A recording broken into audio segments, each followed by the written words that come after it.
Millones de personas abren una Biblia todos los días. Pasan de la última página del Antiguo Testamento a la primera del Nuevo. Y ven, pues, esa simple hoja en blanco que los divide. O sea, a simple vista parece un mero salto cronológico, ¿no? Claro, como el fin de una era y el comienzo de otra. Sin más. Exacto.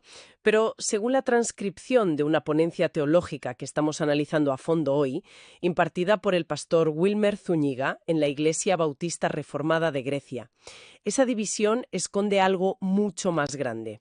O sea, el mayor secreto sobre la mecánica misma de la salvación. Sí, y es un tema fascinante. El texto que abordamos se sumerge en el capítulo 7 de la Confesión de Fe Bautista de 1689, que se titula Del Pacto de Dios. Ajá. Y plantea una tesis, digamos, bastante radical. Sostiene que, sin la lente de lo que se conoce como teología del pacto, o pactualismo, el texto bíblico pierde toda su cohesión estructural, literalmente se desmorona. Es tremendo, porque es una ironía, ¿verdad? Un elemento estructural tan básico que todo el mundo ha visto, esa página en blanco, pero que esconde un propósito profundo que la mayoría ignora. Así que la misión de esta inmersión es descifrar este misterio teológico, pero sin caer en esa jerga incomprensible que a veces rodea estos temas. Totalmente. Y para ir al grano, el planteamiento de Zúñiga va directo a la yugular del cristianismo contemporáneo. Argumenta que se ha adiestrado a los creyentes para, bueno, localizar versículos aislados o extraer lecciones morales desconectadas. Como si fueran frases motivacionales. Exacto. Pero se ha perdido la arquitectura que sostiene todo el edificio. O sea, la teología sistemática funciona como una cadena donde cada doctrina es un eslabón que depende enteramente de la tensión del anterior. Claro, tiene sentido.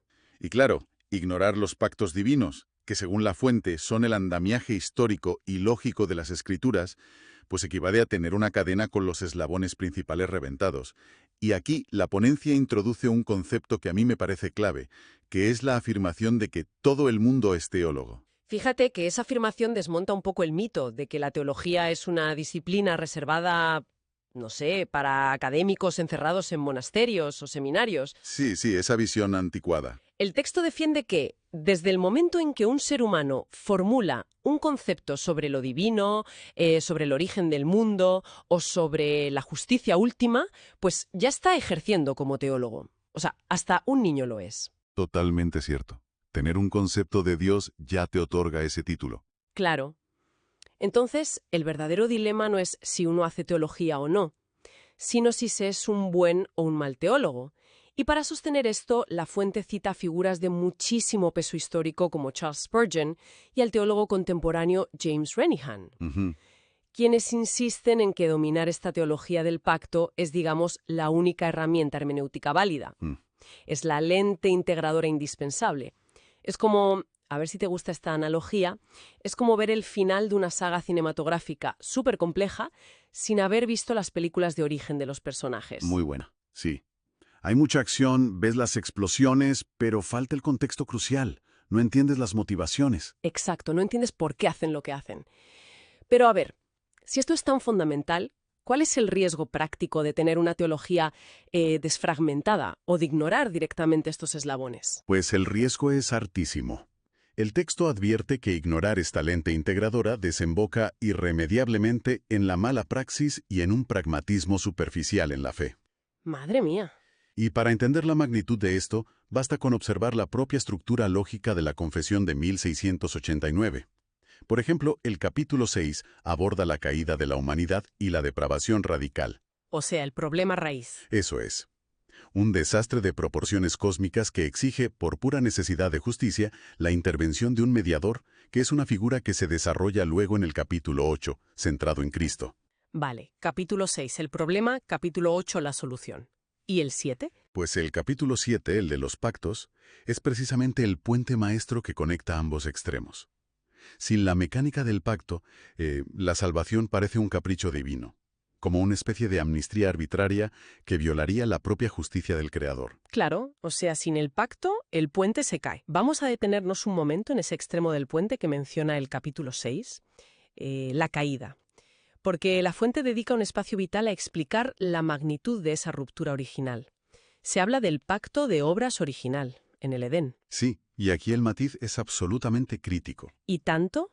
porque el texto no presenta a Adán simplemente como un individuo histórico que, bueno, toma una mala decisión personal y ya está, sino como la raíz o el representante federal de toda la humanidad. Actuaba en nombre de todos. Exacto. Al quebrantarse ese pacto original por parte de Adán, lo que se transmite a la descendencia no es solo un mal ejemplo, sino una corrupción ontológica. O sea, el lenguaje que utiliza la ponencia es súper tajante, describiendo a la humanidad postcaída como hijos de ira, Así es. esclavos del pecado e inclinados inherentemente al mal. Y de ahí surge este concepto crucial de la distancia. Exactamente. La distancia con mayúscula, ¿no? Entre Dios y la criatura. Y esto es interesantísimo porque cuando el individuo moderno escucha la palabra distancia referida a lo divino, pues la mente proyecta casi por instinto una medida espacial. Claro, te imaginas a Dios en el cielo, a millones de kilómetros, y nosotros aquí abajo en la tierra. Justo eso. Pero el documento confesional del siglo XVII y la ponencia que lo explica descartan por completo esa visión física. La distancia radica en que son fundamentalmente diferentes. Son naturalezas incompatibles. Eso es. Al perderse la imagen original de Dios, el ser humano ama por defecto la injusticia, mientras que la naturaleza divina es de una santidad absoluta. O sea, es una barrera cualitativa, no cuantitativa. Vale. Pero, a ver, vamos a desglosar esto porque si lo analizamos desde la perspectiva del ciudadano de a pie, surge una objeción supernatural, ¿no? A ver, dime. O sea, si uno observa a su alrededor, ve a personas que, sin tener ninguna convicción teológica, intentan genuinamente hacer el bien, son solidarias, cuidan de sus familias, donan a ONGs. Frente a eso, ¿cómo se sostiene esta idea de ser fundamentalmente diferente o esto de la depravación radical? Es una pregunta muy común, sí. Porque según la fuente, esta distancia insalvable me recuerda, no sé, a intentar conectar dos ordenadores de altísima gama que operan con sistemas informáticos diametralmente opuestos. Me gusta mucho esa analogía. Claro, o sea, por muy potente que sea el hardware de la persona, por muy buena que sea, y por mucho que intentes unir esos ordenadores con los mejores cables del mercado, es imposible establecer comunicación. Sus sistemas operativos básicos son incompatibles desde la raíz. La imagen del sistema operativo refleja a la perfección la antropología que expone el texto. De hecho, la ponencia lleva esta incompatibilidad un paso más allá, al apoyarse en la carta a los Efesios, concretamente en el capítulo 4, versículo 24. ¿Qué dice exactamente? Pues allí se contrapone el viejo hombre al nuevo hombre. Ese viejo hombre, el que opera bajo el pacto roto de Adán que mencionabas, es precisamente ese sistema operativo corrupto por defecto. El código base viciado. Exacto. Y lo crucial aquí es entender que las buenas obras cívicas o el comportamiento ético que mencionabas antes son vistos como intentos de instalar programas utilitarios muy bonitos sobre un código base que sigue completamente roto. Claro, la aplicación funciona un rato, pero el sistema entero va a colapsar igual. Eso es. Por lo tanto, el nuevo pacto que propone el texto no ofrece una simple actualización de software, no es un parche para mejorar un poco el rendimiento moral de la humanidad. Exige un reemplazo total. Total y absoluto. La instalación de un nuevo hombre, una nueva criatura creada en justicia y santidad verdaderas, que es lo único que permite eliminar esa diferencia fundamental. O sea, lo cual nos coloca sinceramente ante un dilema filosófico de enormes proporciones. Ya lo creo. Porque si el ser humano posee un sistema operativo irremediablemente incompatible y además carece de las herramientas para reprogramarse a sí mismo, la iniciativa para restaurar cualquier tipo de relación no puede venir del lado humano. Imposible. El impulso tiene que provenir de la otra orilla, sí o sí. Y ahí es precisamente donde la teología pactual resuelve este dilema, introduciendo el concepto de la condescendencia voluntaria de Dios. Condescendencia voluntaria. Suena potente. Lo es. Y para llegar a ello, el autor de la ponencia establece primero una premisa que, bueno, resulta durísima para el ego humano. Y es que, a pesar de la caída y de esa corrupción del sistema, la criatura sigue debiendo obediencia absoluta a su creador. Claro, no te libras de la responsabilidad solo porque no puedas cumplirla. Exacto. Se utiliza la figura del ámbito familiar en el texto. Un hijo le debe obediencia a su padre simplemente por la condición de ser hijo y vivir bajo su techo, independientemente de si su comportamiento es rebelde o sumiso. La obligación moral no desaparece. Y ahí es donde el texto Dinamita por completo lo que podríamos llamar la ilusión del mérito.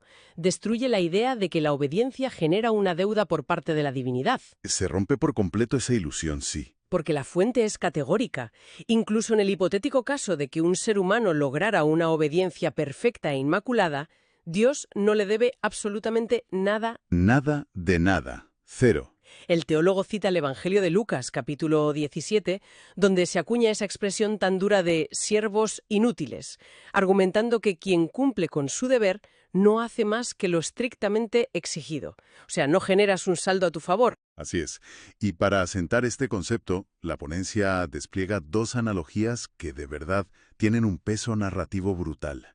Son un golpe directo a la línea de flotación de nuestro orgullo. Sí. La primera ilustración plantea el escenario de 4 indigentes en la calle. Pensemos en el peso de esa imagen, ¿vale? 4 personas sin recursos, en la misma situación de absoluta necesidad. Y un benefactor se acerca y decide, por pura voluntad, invitar a uno solo de ellos a un sándwich. A una solo, claro. La reacción natural de los otros 3, desde nuestra óptica moderna de los derechos, sería exigir equidad, ¿no? O sentir un resentimiento tremendo. Lógico, porque a él sí y a mí no. Exacto, pero la lógica que expone la fuente es implacable. El benefactor no le debía un sándwich a ninguno. El hecho de que uno lo reciba es un acto de misericordia pura, y el hecho de que los otros 3 no lo reciban no es una injusticia porque no existía una deuda previa. Nadie puede reclamar derechos sobre un regalo inmerecido. Es puro favor. Exacto. Y la segunda analogía es incluso más bestia, el reto de la tierra. Esa es tremenda. Escala este concepto a un nivel cósmico. Se describe a un hombre, un científico, que se presenta ante Dios jactándose de los avances humanos, ¿no? Mira, somos capaces de clonar, de alterar la genética, creamos vida y tecnología. Sí, muy arrogante todo. Y Dios escucha y acepta el desafío. Le dice, muy bien, crea vida, pero hazlo obligándote a conseguir tu propia tierra, fuera de este planeta. O sea, búscate tu propia materia prima. Exactamente. La moraleja subyacente es demoledora. Pone de manifiesto que el ser humano opera constantemente con materiales prestados. Ni el intelecto, ni el aire, ni la ciencia le pertenecen. Todo es providencia divina. Es que esto choca de frente, pero como un tren de mercancías, con la mentalidad contemporánea. Totalmente. Hoy en día, la cultura respira la filosofía del esfuerzo personal. Hay una tendencia casi instintiva a tratar el universo o a lo divino como si fuera una gigantesca máquina expendedora. Qué buena metáfora. La máquina expendedora cósmica. Literal. O sea, inserto buenas acciones, inserto sacrificio profesional y el engranaje del universo está obligado a devolverme bendiciones o salvación. Pero este análisis teológico corta esa lógica de raíz. Subraya que la salvación, bajo este lente, es una decisión soberana y unilateral de misericordia. Y fíjate que el contraste entre ambas mentalidades se hace súper evidente al observar la estructura del pacto original con Adán. Lo que la teología llama un pacto dipleurístico o bilateral. Ajá, ¿cómo funcionaba ese exactamente? Pues se sostenía sobre una condición de rendimiento estricto. La fórmula era clara. Haz esto y vivirás. Es el paradigma del mérito puro. Si cumples, te pago. Eso es. Sin embargo, el análisis destaca que el nuevo pacto de redención le da la vuelta por completo a la tortilla. Opera bajo una lógica inversa. Ya no es haz esto y vivirás, sino vive y haz esto. ¡Guau! Vive y haz esto. Claro, la vida y la redención se otorgan primero de manera inmerecida, y es la posesión de esa nueva vida la que capacita a la persona para empezar a obedecer. Vamos a detenernos un segundo en esa frase porque altera toda la secuencia de la psicología humana. Si la aceptación se entrega antes de que haya cualquier tipo de rendimiento, toda la maquinaria basada en el miedo o en ganar puntos se viene abajo. Se desmorona. La obediencia deja de ser el peaje para entrar y se convierte en la consecuencia natural de estar ya dentro. Pero claro, si la gracia funciona así, mediante este acto inmerecido, es inevitable preguntarse cómo encaja todo esto en la historia bíblica. ¿A qué te refieres exactamente? Pues a que a lo largo del Antiguo Testamento vemos un desfile constante de pactos distintos, con Noé, Abraham, Moisés, David. Si la salvación siempre se rige por esta nueva mecánica, ¿qué papel juegan todos esos acuerdos previos? Ah, claro.